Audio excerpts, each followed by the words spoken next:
Approach frequency will be 125.7. Squawk 27688. Alpha.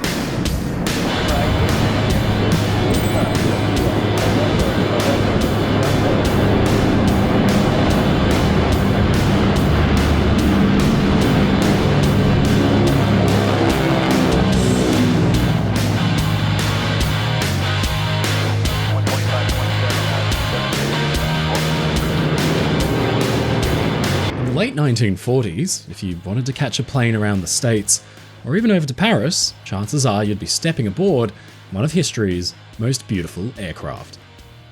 Technologically innovative, brilliantly economical, and blisteringly fast, this aircraft's mere appearance epitomized the optimism of post-war air travel and just oozed sex appeal. At the time, the commercial aviation industry was struggling to gain a foothold after the ravages of 6 years of bloody war. But the Lockheed Constellation played an invaluable role in overcoming obstacles with plenty of charisma and panache. The Connie was a trend-setting airliner that changed the landscape and saw sterling service around the world, but in the fiercely competitive battle between the ultimate piston engine air transports, she came in second in sales to industry rivals. The story of its development is actually an epic spanning decades. She came along after a series of increasingly more impressive designs, some which are today considered iconic, and some which suffered bad teething issues. What was about to happen would see some of the greatest pioneers in commercial aviation combine their talents to produce a truly spectacular aircraft.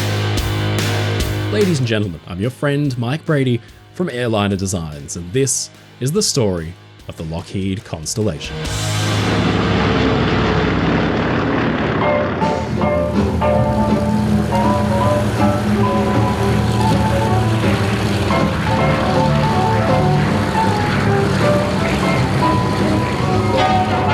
Once upon a time, if you needed to hop on an airplane, chances are it would look something like this.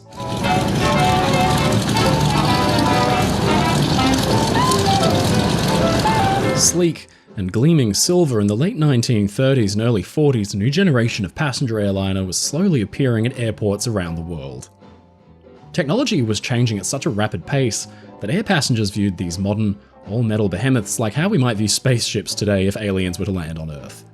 They were captivating, made of polished metal and free of all the struts, the wires, and all those other cumbersome excesses that characterized aircraft of the 20s and before. The Douglas DC-3 revolutionized air travel and became ubiquitous, serving routes ranging from the US mainland to Southeast Asia and the Far East. In the years to come, you were just as likely to see a DC-3 flying over Chicago as you were over the Himalayas. But the DC-3, for all of its uses, was small and totally at the mercy of the elements. In fact, so many were lost that today, online catalogs like Wikipedia have had to break down their indexes of destroyed DC-3s by month of each year going back to 1937.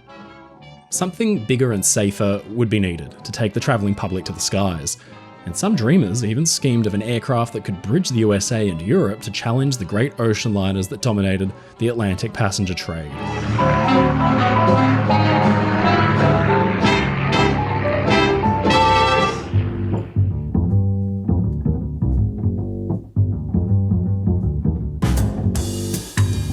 In the summer of 1939, legendary magnate, aviation pioneer, and all-around eccentric Howard Hughes had invited engineer Kelly Johnson and a handful of executives to meet with his transcontinental and Western air team.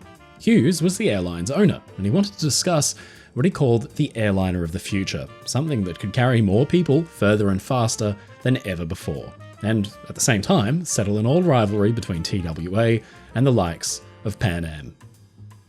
Kelly Johnson was a brilliant aircraft designer from Lockheed, then a relatively small firm that was locked in a desperate struggle with rivals of its own like Boeing and Douglas.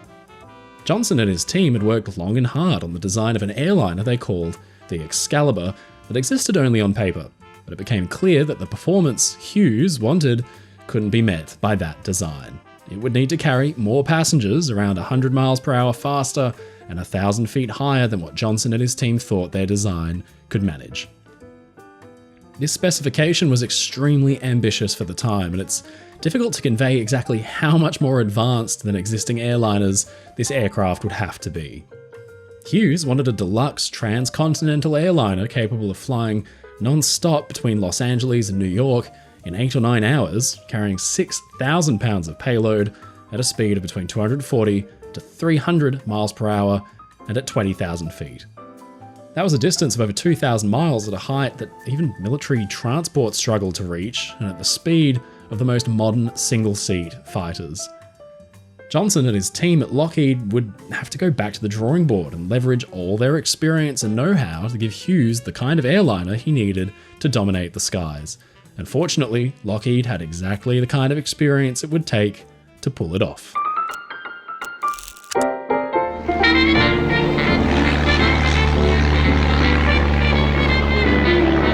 The journey had in many ways begun nearly a decade earlier in the early 1930s. Back then, the Lockheed Aircraft Corporation's president, Lloyd Stearman, proposed that the company build a 10-seat all-metal airliner, which his designers, Hall Hibbard and Richard von Hake, and to a lesser extent Stearman himself, set to work on. This would be the elegant Lockheed Model 10 Electra, a critical design which would go on to save the company.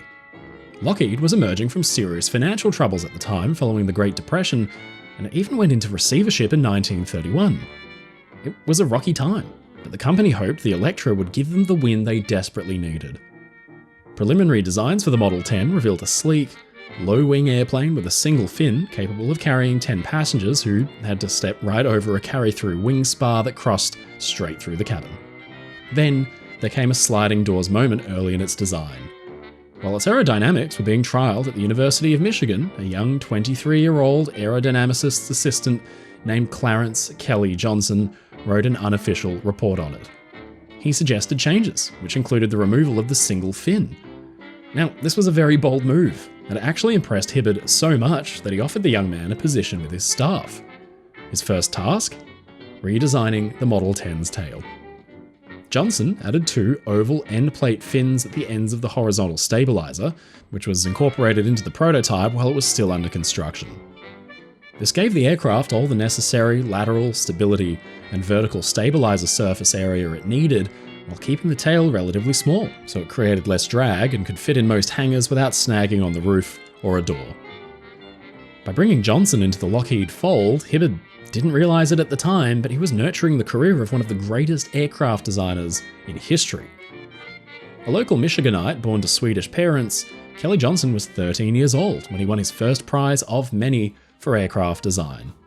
His nickname, Kelly, was a childhood one. It came from the popular British music hall song, "Has Anybody Here Seen Kelly?" and it stuck with him for the rest of his life. A prodigy among intellectuals, Johnson would be responsible for such iconic aircraft as the P-38 Lightning, the P-80 Shooting Star, and even the Black Project aircraft at the much later Lockheed skunk works like the U-2 and SR-71 spy planes, but that was all a very long way off. Back in the early 1930s, Johnson was a young gun trying to make his way in a cutthroat industry, but he had the exact kind of guts and ability to do it. Hibbard would later comment on Johnson's uncanny ability to design good aircraft. "That damn Swede," he said, "he can see the air." But back in the day, that damn Swede had some other worries about the Electra's design. He rallied for a change to the windscreen to make it more streamlined, and went so far as to suggest the removal of the wing fillets.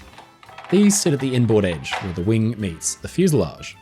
The idea was they improved the flow of air around areas where there was a sudden change in the flow, like a wing to fuselage joint, but Johnson was afraid the oversized fillets were creating drag instead. Aerodynamics trials with the wind tunnel models proved Johnson's instincts were right, and the fillets were taken off. Fillets, correctly sized and placed, could drastically assist the aircraft's drag reduction, and they would become standard on most Lockheed airliners after, but for the time being, Johnson had given the Electra yet more speed. With these changes, Lockheed produced a hit. Coming at a time when most American passenger aircraft were tri-motors, and many of them were still wood or fabric, the Model 10 Electra, which was all metal, was a commercial success, with Northwest Airlines putting it into scheduled services first in 1934. Other US airlines followed suit, and then Electras shipped all over the world, flying the lines from Argentina and Australia to Japan and New Zealand. In fact, the Electra was sometimes bought to serve individual passengers as the forerunner of the modern-day business jet.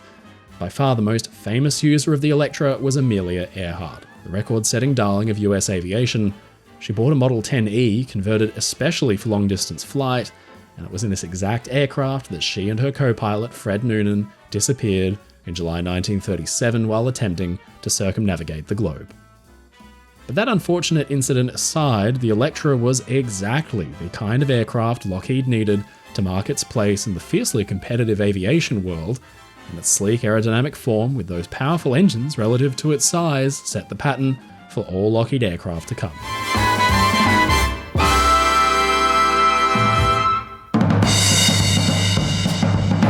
But even then, following the success of the Model 10 and its offshoot, the shorter Model 12 Electra Jr., Hibbett and Johnson realised that to compete with newer airliners from its aviation rivals, Lockheed needed a bigger plane. At the time, the Douglas Aircraft Company was dominating airliner sales with its entries into the all-metal monoplane airliner set, the DC-1, DC being short for Douglas Commercial, then the DC-2, and then in 1936, the pinnacle of pre-war airliner designs, the Douglas Sleeper Transport, better known as the iconic DC-3. This puppy totally changed the air travel landscape. It was technologically advanced, with modern navigation aids and enough passenger and cargo space to make a good profit. It dominated the pre-war airline market in the USA, beginning a trend of successful airliners that Lockheed's brightest endeavoured to outsell, but continually played second fiddle to. Douglas became the team to beat in the cutthroat commercial airplane sales game for the next 30 years. With the appearance of these bright new airliners, Douglas had thrown down the gauntlet, and Hibbett and Johnson had to respond. But their horse in the race, the Model 14, named creatively the Super Electra, although an inspired design, could not match the commercial juggernaut that was the DC-3. The Super Electra is probably most notable for introducing innovations like the Fowler flaps, trailing edge landing flaps that retracted outwards from the wing to increase its total area, an aviation first. But still, sales of the Super Electra to US airlines were not high compared to its rival the DC-3, and only 112 of the airplane were ever built. Disappointed by the poor domestic sales of the Super Electra, a redesign of the aircraft was launched, which saw the Model 14 stretched and fitted with more powerful engines. This became the Model 18, the Lodestar. Although its success could not match the DC-3, still, the Lodestar was a commercial hit abroad, in both military and civil service, which saw over 600 of the type being built. For a relatively small firm like Lockheed, this was a big deal, and it paved the way for bigger things ahead.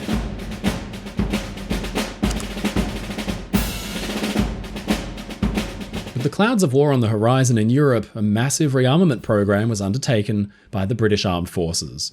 And with Britain's factories filled to capacity with orders for new aircraft, all eyes turned to factories in the United States. That year, in April, British civil servant Sir Henry Self and a delegation went to America to order airplanes to assist in rearming the RAF. At the time, Lockheed was at a turning point once again, because despite its factory building aircraft and new designs being investigated, it was again facing bankruptcy. They'd run out of orders. It was a serious existential threat to the company, but it would soon prove to be an unexpected benefit. Hibbett and Johnson sensed an opportunity. They set to work immediately to impress the British delegation. Their task? Present the Brits with a general-purpose bomber and reconnaissance airplane. They stuck with what they knew, basing their design on the Super Electra. Thankfully, their determination paid off. The British were very impressed by a wooden mock-up that only took 24 hours to build. Lockheed called it the B-14, but history would call it the Lockheed Hudson. A few different things interested the British about the Lockheed design, in competition with old rivals like Douglas and Boeing, but chief among them was the speed that Lockheed promised to build the aircraft on the production line, because, remember, they, unlike Douglas and Boeing, had no other orders. They could just start cranking Hudsons out. The British Air Ministry placed the largest single order in the company's history. 200 Lockheed Model B-14L maritime patrol bombers would be built in a new factory in sunny Burbank, California.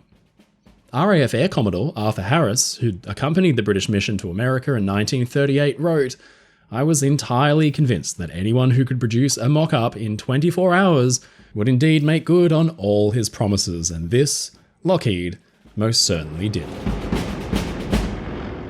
The Hudson was an important win for Lockheed, but even before war had erupted, important conversations were happening about something bigger and better.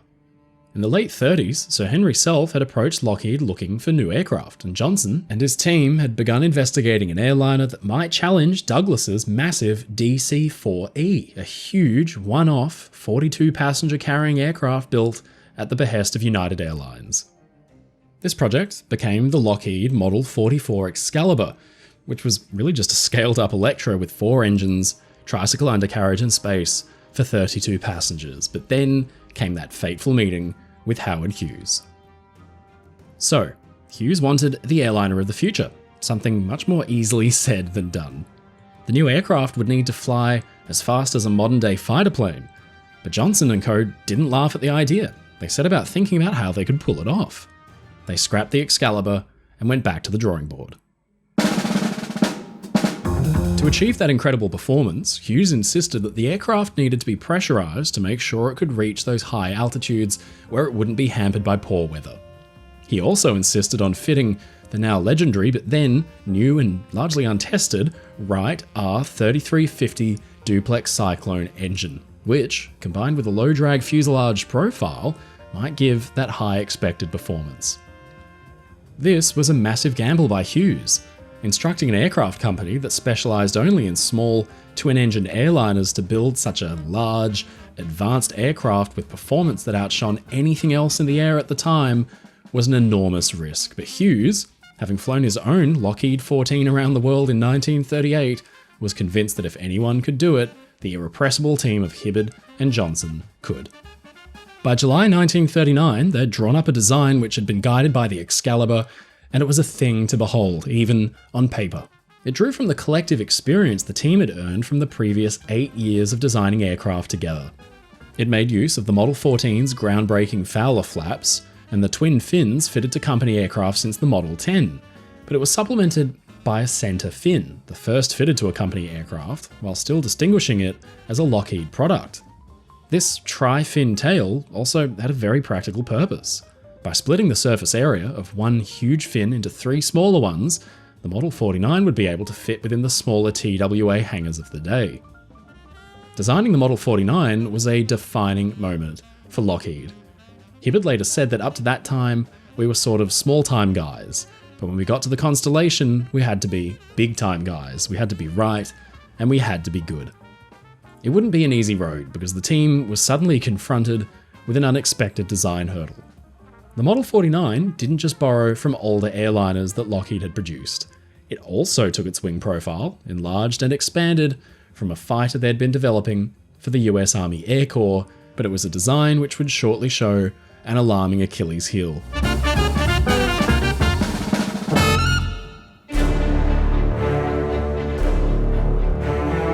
Keen to vie for more military contracts, Lockheed had submitted a twin-boom fighter design by Johnson to the Army Air Corps, what they called the Model 22.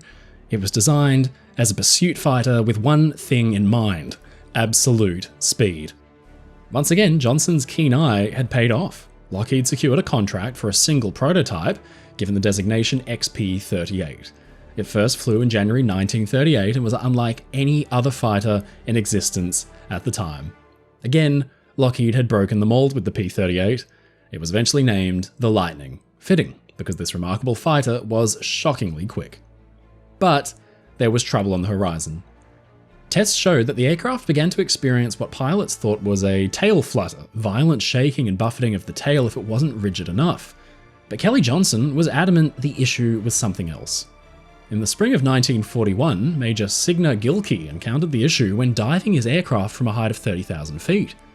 On reaching a speed of 320 miles per hour, the entire aircraft began shuddering violently and its speed increased uncontrollably, resulting in the nose pitching down until the aircraft was speeding straight toward the ground.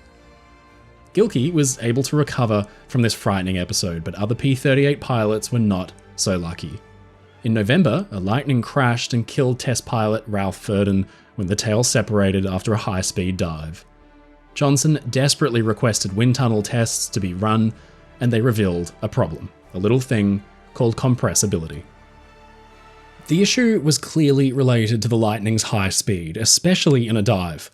It's worth remembering that the speed record set just before the war had been done by Hughes in his H-1 racer, clocking just over 354 miles per hour.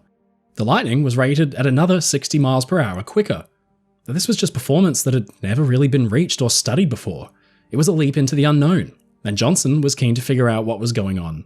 He had already been worried about the effects of compressibility early in the plane's design. In fact, he'd already written a report, but the National Advisory Committee of Aeronautics, the forerunner of today's NASA, refused to conduct adequate wind tunnel testing. With Lightnings falling out of the sky, though, they had to at last relent.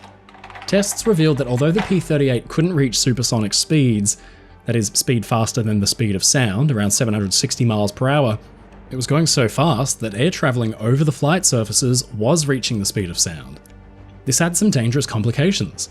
The formation of small shock waves moved the crucial centre of pressure on the wing further aft towards the tail. The shock waves could create a separation of airflow.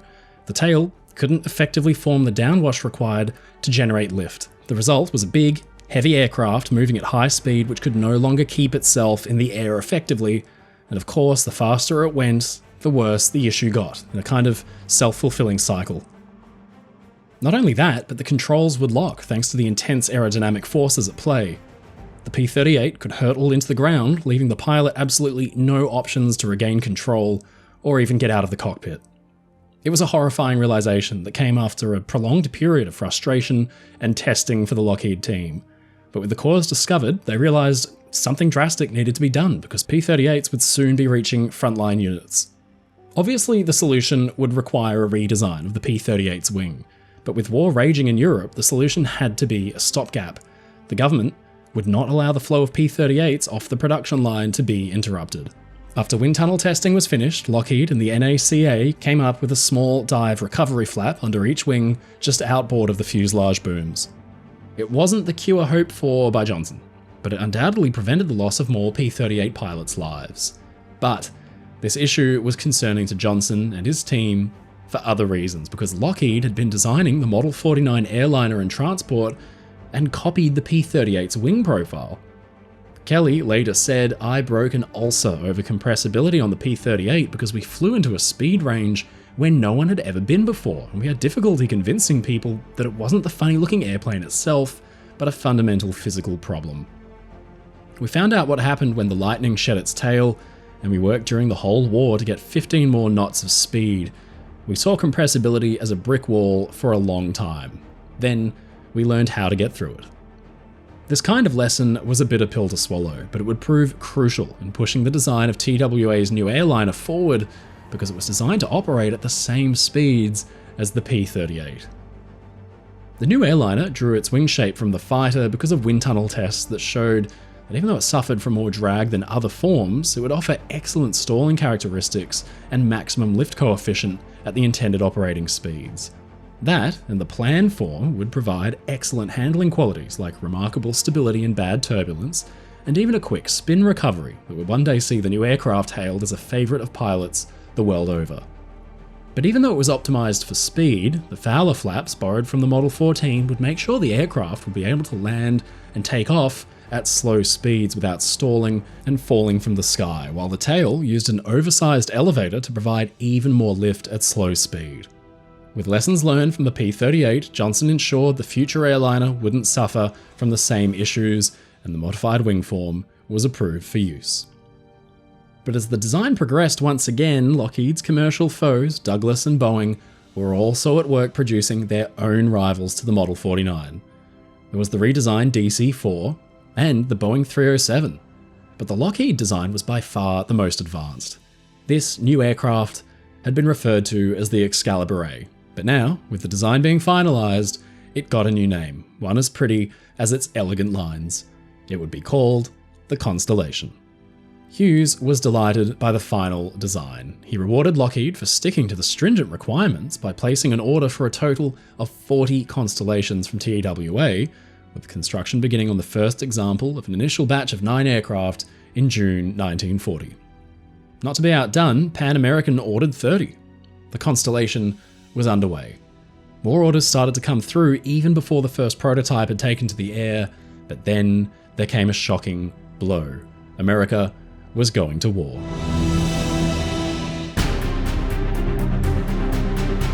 After the Japanese attack on Pearl Harbor, December 7th, 1941, all work on civil aircraft was ceased by order of the government.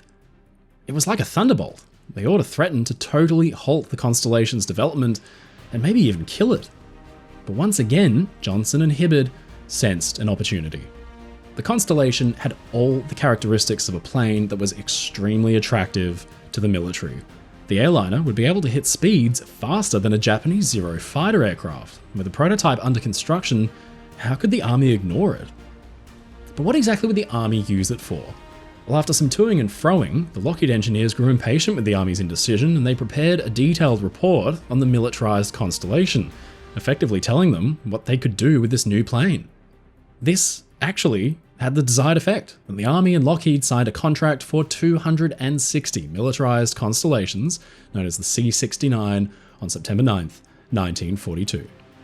To trial the massive duplex Cyclone engines before fitting them to the prototype, 2 of them were fitted to a Lockheed Ventura, a maritime patrol bomber based on the Model 18 Airliner. This unholy marriage of the Constellation's massive engines on a smaller aircraft resulted in this machine being named the Ventilation. By the end of November 1942, the prototype C-69 was completed, and it had undergone engine runs and taxi trials, but its first flight loomed large in the very near future. On January 9th, 1943, Lockheed at last unveiled the new aircraft, ready for its maiden flight. It was a striking looking thing. Its elegantly contoured fuselage was designed with low drag in mind, with curves that made it look like a dolphin from the side, and an objectively beautiful silhouette. It had been designed in strict secrecy. At one point in the process, only about a dozen people even knew of its existence. The news generated a huge buzz in the aviation world, and so it was, in early 1943, that, as the 4 big engines roared to life on Burbank's airport tarmac, many eyes watched with abject fascination.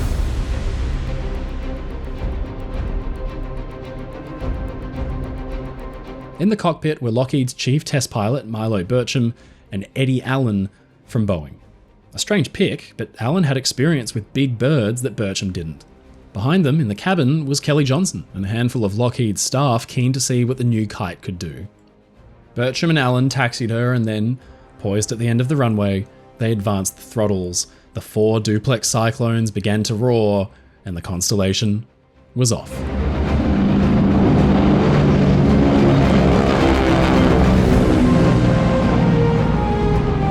For the first time, the big aircraft lifted off and started a career that would enter legend. After a flight time of exactly 58 minutes, the C-69 landed at Muroc Dry Lake for further flights away from the prying eyes of the general public.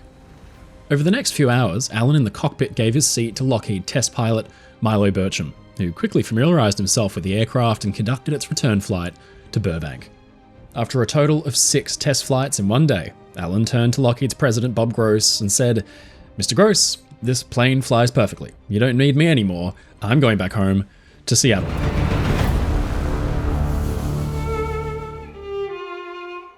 The C-69 was destined to become an equipment and personnel transport for the US forces.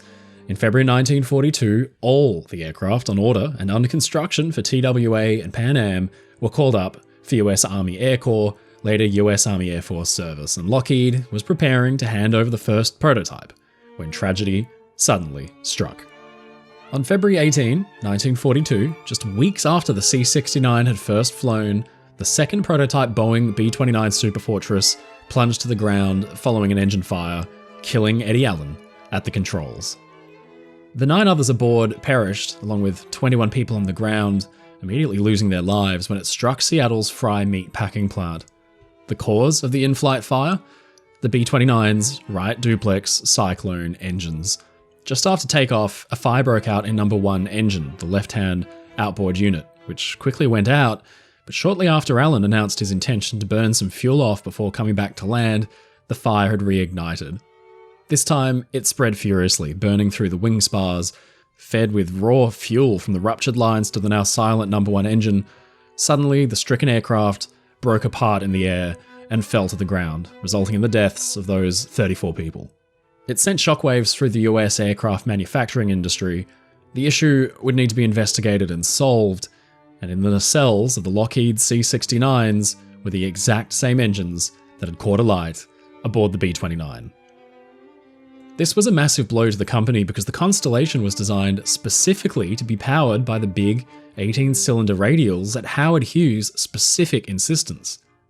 Lockheed had also experienced trouble with them, which included fuel leaks, overspeeding engines, and unsatisfactory feathering of the propellers.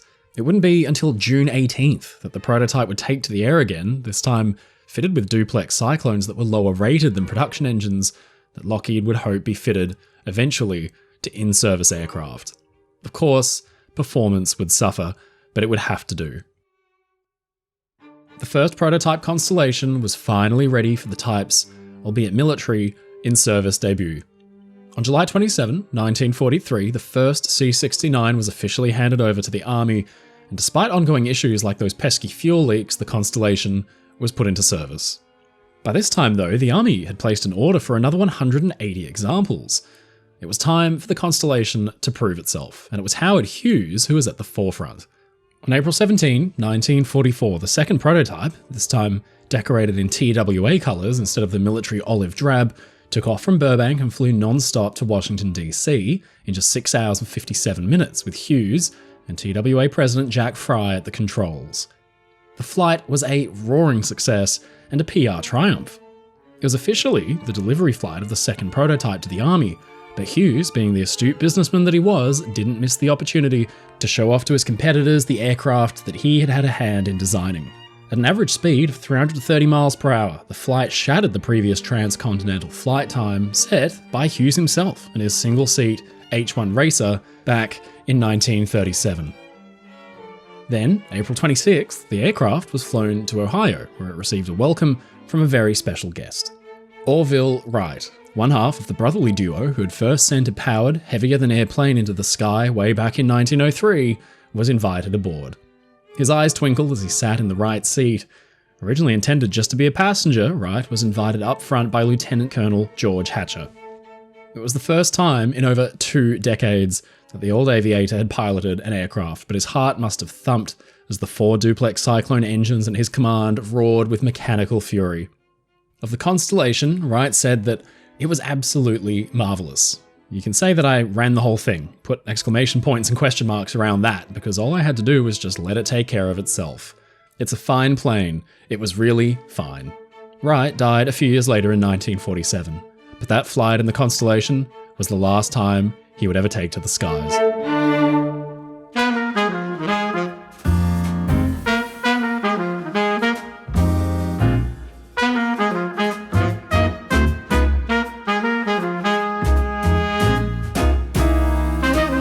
Despite the war, Lockheed had inadvertently taken the lead in the development of a generation of airliners for a world that didn't yet exist and wouldn't until peace was restored in 1945. But still, the Constellation's mettle was being tested. Because of the war, the Army's grasp on the Constellation was firm, and a few different variants were designed to cater to its needs. This included the basic C-69, fitted with 44 seats on the right-hand side of the cabin and 4 folding 4-seat benches on the left, facing inwards with 2 lavatories at the rear of the cabin. A troop transport was also projected, equipped with 100 bench seats and openings in the aircraft's windows to make sure machine guns could be fired out, but this was never built. Then, at the end of World War II, with the Allies victorious, all the massive orders made for military equipment were cancelled. This affected the C-69, of course. But what was more troubling for Lockheed was the fact the newly formed US Air Force decided to standardise its transport fleet on aircraft built by Lockheed's rivals Douglas, equipping its 4-engine transport units with the C-54 Skymaster, a military version of the DC-4. Of the 15 C-69s in service, all but 3 were released. America and its allies had emerged victorious, and the C-69 had played a small, but still important part. But at last, peace had arrived, and a new dawn of commercial aviation was on the horizon. Lockheed had positioned themselves extremely well, and it was time to bring the Constellation to America's airlines at last.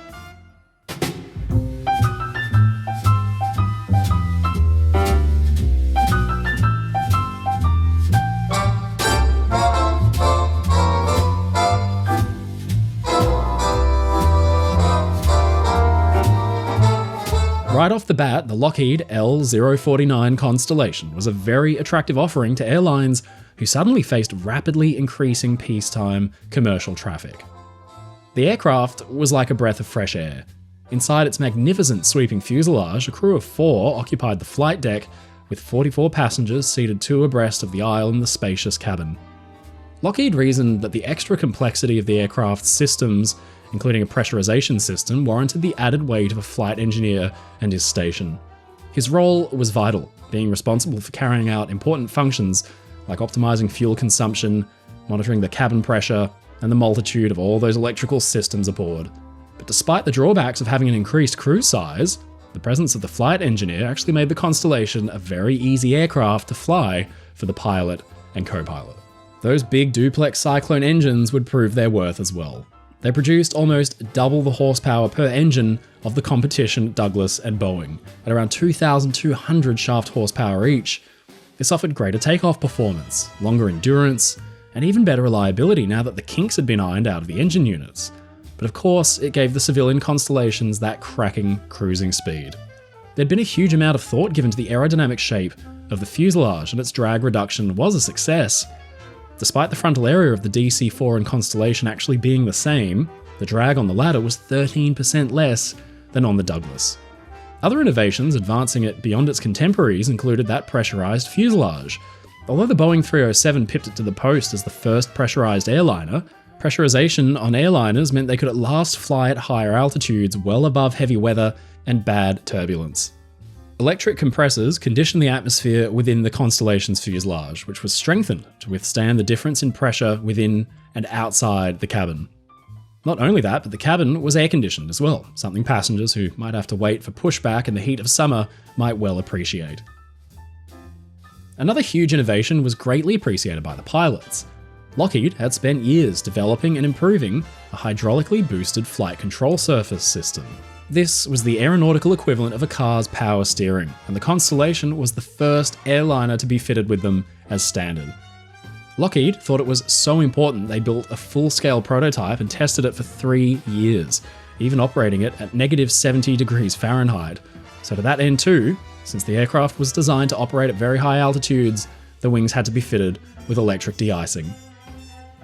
With the military cancelling its larger order of C-69s, these surplus airframes on the production line became available to civil buyers, and the aircraft's first airline customer was of course Howard Hughes's TWA, which wasted no time in promoting the type's virtues.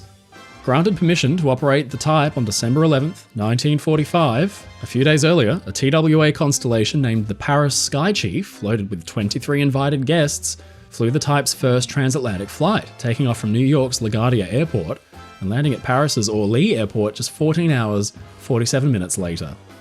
This was the first of many transatlantic flights the Constellation was to fly throughout her career, but it was also the first ever for TWA. Importantly for TWA, they were able to secure the exclusive rights to flights from the US to Paris. 2 months later, on February 6th, after agreements between the French and US had been signed, the aircraft's first scheduled fare-paying passenger transatlantic flight was made by a plane named Star of Paris. Aboard were 36 passengers and 7 crew, with scheduled stops at Gander, Newfoundland, and Shannon, Ireland. The aircraft flew the same departure and destination as its sister over an elapsed time of 19 hours 46 minutes, of which 16 hours of those were spent in the air. Fares weren't cheap, about $375. That's nearly $7,000 today, but TWA and Lockheed had done it. The Constellation, the Queen of the Skies, had at last arrived in dramatic fashion.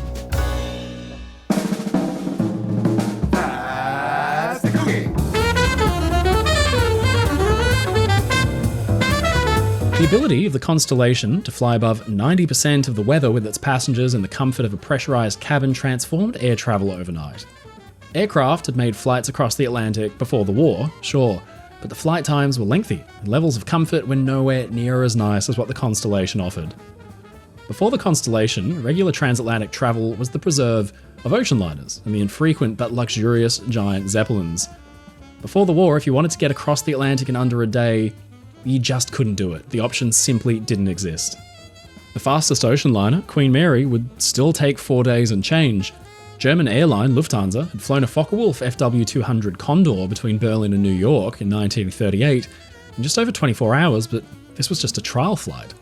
The Constellation completely upstaged aircraft which had once wowed the public. The last flight of Pan Am's venerable Boeing Clipper service took place on April 8, 1946, when American Clipper carried 24 passengers from Honolulu to San Francisco in 16 hours 39 minutes, but a Constellation had taken off and arrived 4 hours earlier with more than 40 passengers aboard. The writing was on the wall. A new era had arrived. But despite the revolutionary record setting, the Constellation was also pretty familiar in many ways. Despite shrinking flight times, the aircraft's cabin layout mimicked the status quo, but with the inclusion of sleeping berths named sleeperettes. These enabled 4 passengers and their 4 seats on each side of the aisle to enjoy a lie-flat bed. The 4 seats folded down to accommodate 2 beds, while another 2 folded down from storage above, providing a kind of bunk arrangement. The seat pitch was considerable as well. Passengers had the option of stretching out with a favourable amount of recline on their seat backs, which still didn't impede on the personal space of the passengers behind. The Constellation fleet was broken down into 3 distinct models. The L-049, the first, had been the initial batch of those 88 C-69 military aircraft converted for passenger use. In late 1946, though, came the L-649. Only 22 of these were ever built, but crucially, aside from a redesigned cabin, this model came with the improved R3350 duplex Cyclone engine rated at 2,500 horsepower. At last, the aircraft could fully reach the potential dreamt up by the TWA and Lockheed executives back in 1939.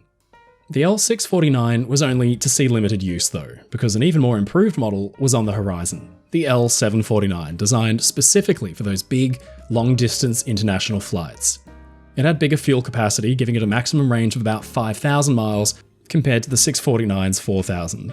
The L749 became the standard Constellation model, and most of the orders for the 649 were switched over. 119 were made.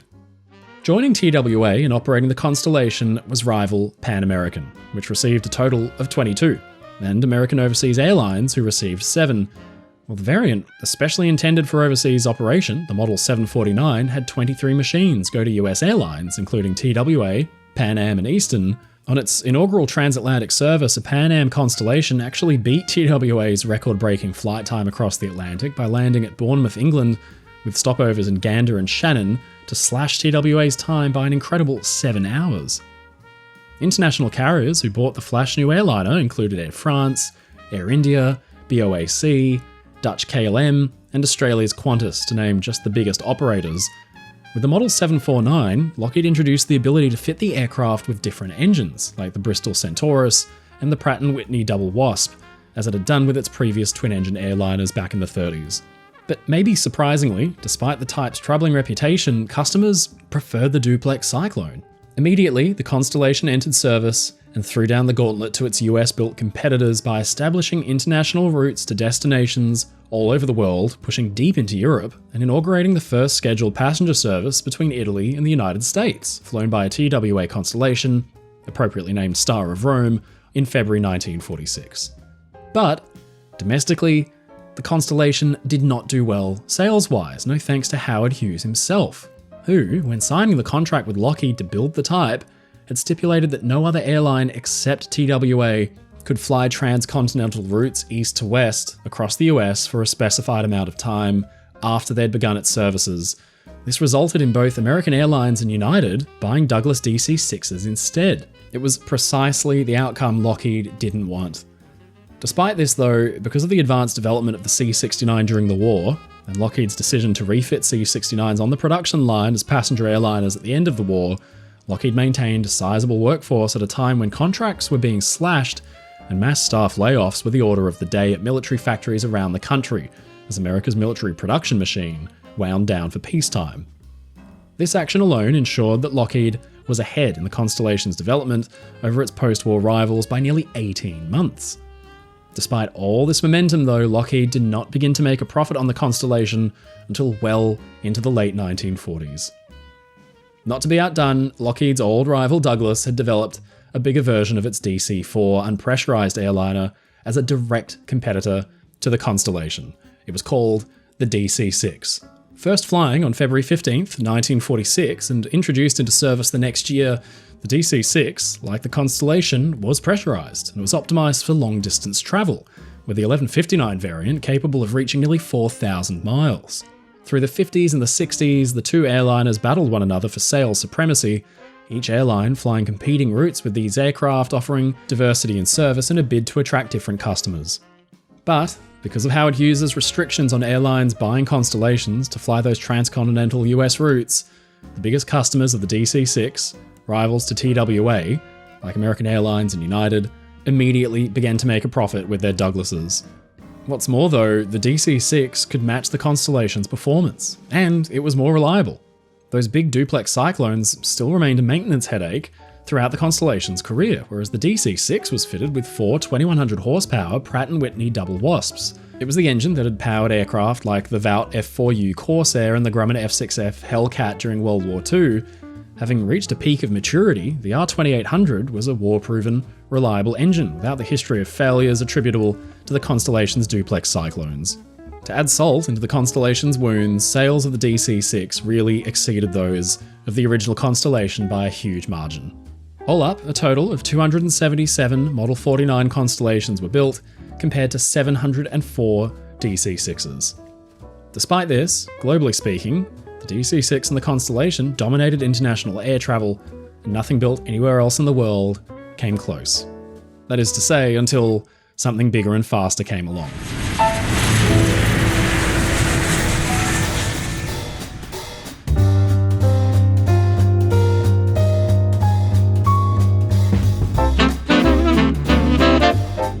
The Lockheed Constellation was a world beater, incorporating design aspects from the company's wealthy past in designing excellent civil and military aircraft at the hands of a talented team of engineers.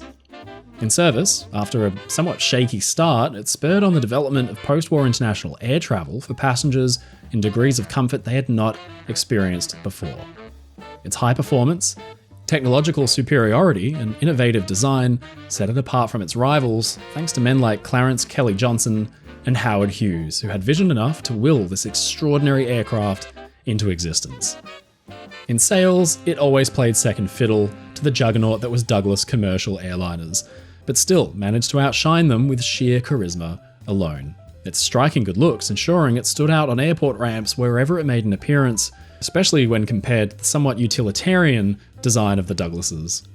It was flawed, suffering high maintenance times and a slew of issues thanks to the choice of engine, but still, it played a crucial role in bringing air travel to the public at large and connecting the world in a way that had never been seen before. But the Constellation story didn't end there. With the program in full swing and Connies flying around the world, things nearly came to a grinding halt once more. An existential threat to the program and Lockheed itself once again came when the government finally wound down its wartime production in 1947. Over 1,000 people at Lockheed lost their jobs, and the Connie, it seemed, might be doomed for cancellation.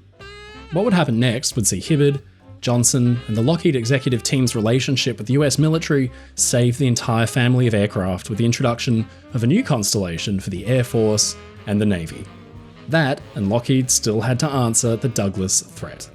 With their rivals outselling them and always confronted with the possibility of collapse, in 1950 Lockheed would introduce a new and improved Connie that would see service until the 1980s. This would be the rise of the Super Constellation, but that's a story for another day.